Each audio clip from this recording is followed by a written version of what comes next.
बिस्मिल्लाहिर्रहमानिर्रहीम। Dear secondary students, आज हम अपने चैप्टर नंबर 18 में बात करते हैं नेक्स्ट टॉपिक पर। Today's topic is the reproduction in plant. तो सबसे पहले अगर हम देखें प्लांट्स में जो रिप्रोडक्शन का मैकेनिज्म है, टाइप्स हैं, तो हमने जैसे बात की थी इससे पहले भी कि प्लांट्स के अंदर एसेक्सुअल रिप्रोडक्शन भी होती है और इसी ही तरह से सेक्सुअल रिप्रोडक्शन भी है।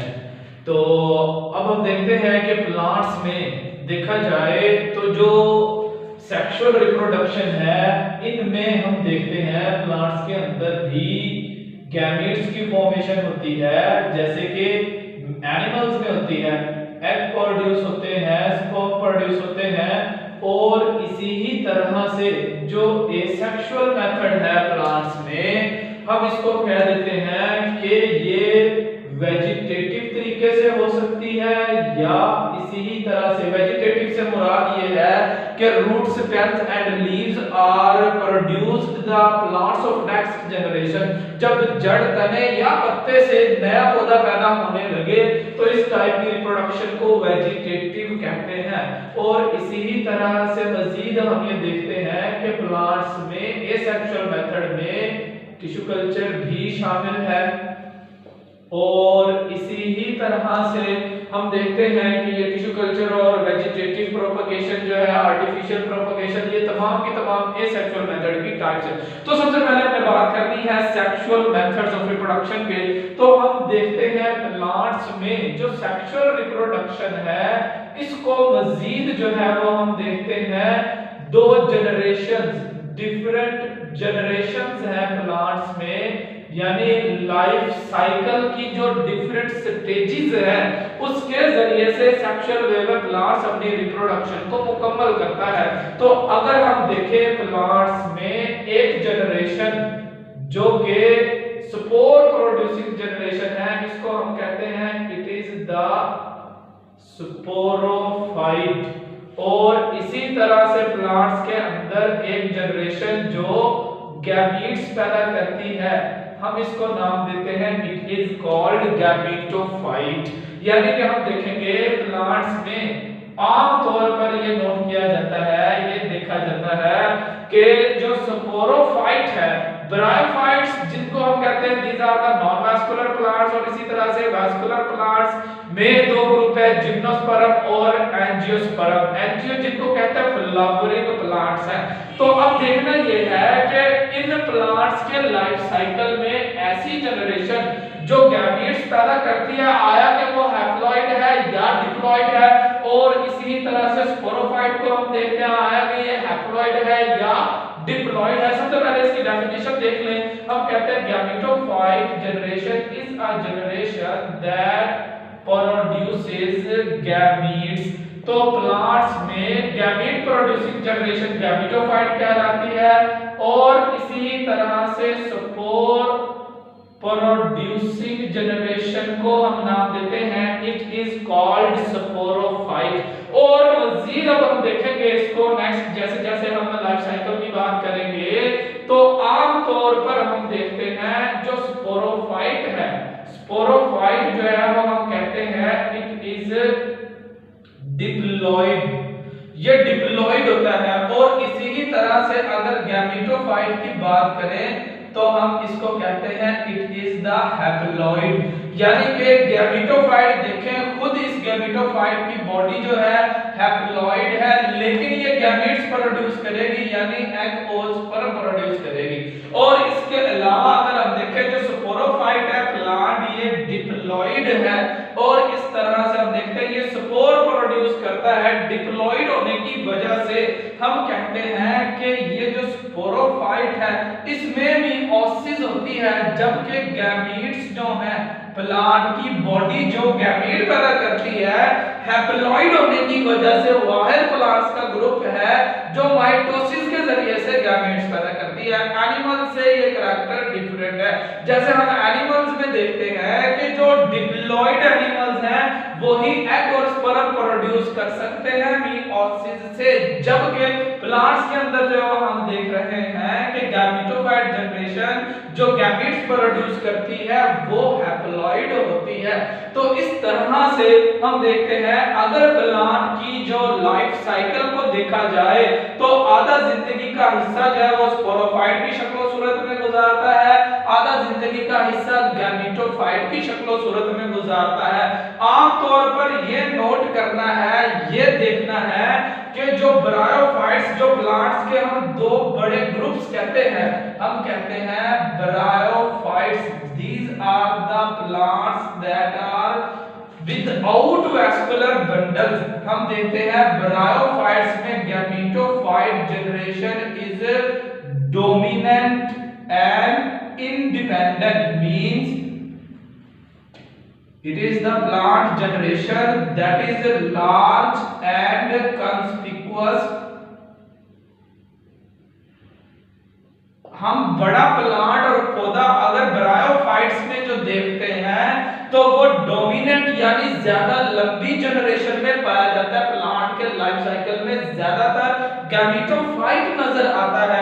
इंडिपेंडेंट है, इससे मुराद वो फोटोसिंथेसिस कर सकता है, लार्ज साइज इसका बड़ा होता है, कॉन्स्पिकुअस नजर आने वाला होता है। जबकि हम देखते हैं जो ब्रायोफाइट्स है, इन ब्रायोफाइट्स का अगर हम नोट करें जो स्पोरोफाइट जनरेशन है तो देखें जरा, ब्रायोफाइट्स में से हम इनको कहते हैं these are the non vascular plants. इनमें जो स्पोरोफाइट है, स्पोरोफाइट हम कहते हैं it is dependent, it is dependent. Dependent से मुराद ये है कि ये खुद फोटोसिंथेसिस नहीं करता, स्पोरोफाइट जो ब्रायोफाइट्स में है, और इस तरह से गैमेटोफाइट पर इन्हिसार करता है फूड के लिए, अर्ली स्टेजेस में उससे खुराक लेता है। तो इस तरह से हम कहते हैं ब्रायोफाइट का जो स्पोरोफाइट है ये गैमेटोफाइट पर खुराक के लिए इन्हिसार करता है, जबकि ब्रायोफाइट का जो गैमेटोफाइट है वो डोमिनेंट है। यही मैकेनिज्म, यही तरीकाकार अगर हम वैस्कुलर प्लांट्स में देखें, यानी जिनको हम कहते हैं स्पर्मेटोफाइट्स भी कह देते हैं, तो अब ये तमाम तरह के जो वैस्कुलर प्लांट्स हैं, इन वैस्कुलर प्लांट्स में अगर हम देखें जो गैमीट प्रोड्यूसिंग जनरेशन है, gamete producing generation is short lived, ये थोड़े अरसे के लिए जिंदा रहती है। और इसी तरह से हम इसको देखते हैं it is dependent on sporophyte, जबकि ब्रायोफाइट में इसका उलट होता है, इसके अपोजिट कंडीशन है। और हम देखते हैं it is also the less conspicuous, यानी हमें आम आंख से ये नजर नहीं आता। ब्रायोफाइट्स में जो गैमेटोफाइट आम आंख से नजर आ जाता है, जबकि जो वैस्कुलर प्लांट्स है उनमें जो गैमेटोफाइट है वो आम आंख से प्लांट की जनरेशन नजर नहीं आती, वो फ्लावर के अंदर, फूल के अंदर या कोन्स के अंदर मौजूद होता है। जबकि इसका अगर हम देखें वैस्कुलर प्लांट्स में जो स्पोरोफाइट जनरेशन है, हम इसको कहते हैं इट इज डोमिनेंट, ये गालिब होती है, ज्यादातर प्लांट के लाइफ साइकिल में नजर आती है। और हम इसको कहते हैं it is independent, it is independent. और हम कहते हैं it is large and conspicuous, ये बड़ा प्लांट जिसको हम कहते हैं रूट स्टेम एंड लीफ की फॉर्म में होता है, नजर आता है। और जबकि गैमेटोफाइट इनकॉन्स्पिकुअस होता है, जो नजर नहीं आता। यानी अगर हम वैस्कुलर प्लांट्स में ब्रायोफाइट की एग्जांपल देखें तो जिसको हम कहते हैं ट्री है, बड़ा प्लांट है, उस प्लांट में अगर हम नोट करें, देखें तो इसके जो हिस्से हैं रूट पाई जाती है, स्टेम पाए जाते हैं और इसी तरह से लीव्स डेवलप होते हैं। जबकि जो गैमेटोफाइट जनरेशन है इन वैस्कुलर प्लांट्स में हम देखते हैं वो सिर्फ और सिर्फ महदूद है फ्लावर की हद तक, फ्लावर के अंदर फूल में ही होता है सिर्फ। जबकि ब्रायोफाइट का गैमेटोफाइट और तरीकाकार से है जो कि डोमिनेंट इंडिपेंडेंट है, और इसी तरह से ब्रायोफाइट का जो स्पोरोफाइट है वो डिपेंडेंट होता है। करता है गैमेटोफाइट पर। अब अगर जरा बात करें तो हम ये देखते हैं स्पोरोफाइट जनरेशन गैमेटोफाइट जनरेशन को पैदा करती है, गैमेटोफाइट जनरेशन से स्पोरोफाइट जनरेशन पैदा होती है। इस अमल को कहते हैं इट इज कॉल्ड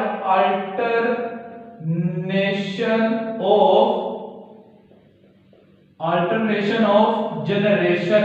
यानी कि हम देखते हैं स्पोरोफाइट क्या प्रोड्यूस कर देता है, sporophyte plant produces the gametophyte and then gametophyte generation produces the sporophyte। अब जरा गौर करें, स्पोरोफाइट प्लांट में जो स्पोर्स पैदा करने हैं वो स्पोर जर्मिनेशन के बाद गैमेटोफाइट पैदा कर देते हैं, और इसी तरह से गैमेटोफाइट जनरेशन से हम देखते हैं कि जो गैमीट्स बनते हैं, गैमीट्स के बाद हम देखते हैं जाइगोट बन जाता है, और जाइगोट अपनी स्टेजेस से गुजरते हुए हम देखते हैं चेंज हो जाता है, एम्ब्रियो के जरिए से स्पोरोफाइट पैदा करता है। लिहाजा ये वाला मरहला it is called alternation of generation, कि sporophyte producing the gametophyte and gametophyte is producing the sporophyte. अगर बात करें तो चाहे ब्रायोफाइट्स हो या इसी तरह से वैस्कुलर प्लांट्स हो, तो इनमें स्पोरोफाइट डिप्लॉयड होता है, जबकि गैमेटोफाइट जनरेशन जो है ये हैप्लॉइड होती है। अब इसके बाद अगर हम देखें तो प्लांट के लाइफ साइकिल की जो टाइप्स है देखें वो कैसे बनी। पौधा आधा जिंदगी का हिस्सा डिप्लॉयड फेज में गुजारता है और आधा जिंदगी का हिस्सा हैप्लॉइड फेज में गुजारता है। तो ऐसी सूरत में हम कहते हैं जो प्लांट में लाइफ साइकिल है it is called diplohaplontic life cycle, यानी जो पहली किस्म बनेगी it is the diplohaplontic life cycle. Plants में हम देखते हैं कि आधी जनरेशन जो है वो स्पोरोफाइट में डिप्लॉयड है और आधी जनरेशन जो है वो हैप्लॉइड होती है, it is called diplohaplontic life cycle. और अगर हम ये देखें कि अगर sporophyte is similar in form and structure with the gametophyte, it is called alternation of generation की अगर हम बात करें तो जैसे कि ये वाला डिप्लोहैप्लॉन्टिक लाइफ साइकिल जो है हम कहते हैं आधी फेज डिप्लॉयड है और आधी फेज हैप्लॉइड है, लिहाजा ये कंडीशन जो है कहलाएगी डिप्लोहैप्लॉन्टिक। और इसी तरह से हैप्लोडिप्लॉन्टिक लाइफ साइकिल भी बनता है, जैसे ब्रायोफाइट्स के अंदर हम देखें गैमेटोफाइट जो नजर आने वाला है वो क्या होता है, ब्रायोफाइट्स जो नजर आने वाली जनरेशन है वो पहले हैप्लॉइड होती है। इस तरह से हम इसको कहते हैं it is called haplodiplontic life cycle. ये वाला लाइफ साइकिल पाया जाता है ब्रायोफाइट्स में, जबकि डिप्लोहैप्लॉन्टिक लाइफ साइकिल जो है ये एग्जिस्ट करता है वैस्कुलर प्लांट्स में। अब इसी तरह से बात करते हैं अल्टरनेशन ऑफ जनरेशन की दो टाइप्स है, एक जिसको हम कहते हैं it is called isomorphic alternation of generation. अगर हम इसका एब्रिविएशन दे लें अल्टरनेशन ऑफ जनरेशन को एजी से, तो आइसोमॉर्फिक का मतलब क्या होगा, आइसो का मतलब होता है सेम, मॉर्फिक का मतलब होता है शेप, जिसमें हम कहते हैं sporophyte and gametophyte. Sporophyte and gametophyte are similar in shape. अगर शेप में सिमिलर हो तो ऐसी कंडीशन जो है वो कहलाएगी आइसोमॉर्फिक अल्टरनेशन ऑफ जनरेशन। दूसरी टाइप है इसको हम नाम देते हैं it is called heteromorphic alternation of generation, यानी जिसमें हम ये देखते हैं कि स्पोरोफाइट जो है इसकी शक्ल और सूरत, sporophyte is different from gametophyte generation are plant in form and structure structure, तो ये कंडीशन जो है ये कहलाती है it is the heteromorphic alternation of generation. तो इस तरह से हम देखते हैं प्लांट्स के अंदर जो रिप्रोडक्शन के मैकेनिज्म है वो सेक्सुअल पॉइंट ऑफ व्यू से प्लांट अपनी लाइफ साइकिल स्पोरोफाइट और गैमेटोफाइट जनरेशन में गुजारते हैं, जिसको अगले लेक्चर में हम मजीद डिटेल से बात करेंगे।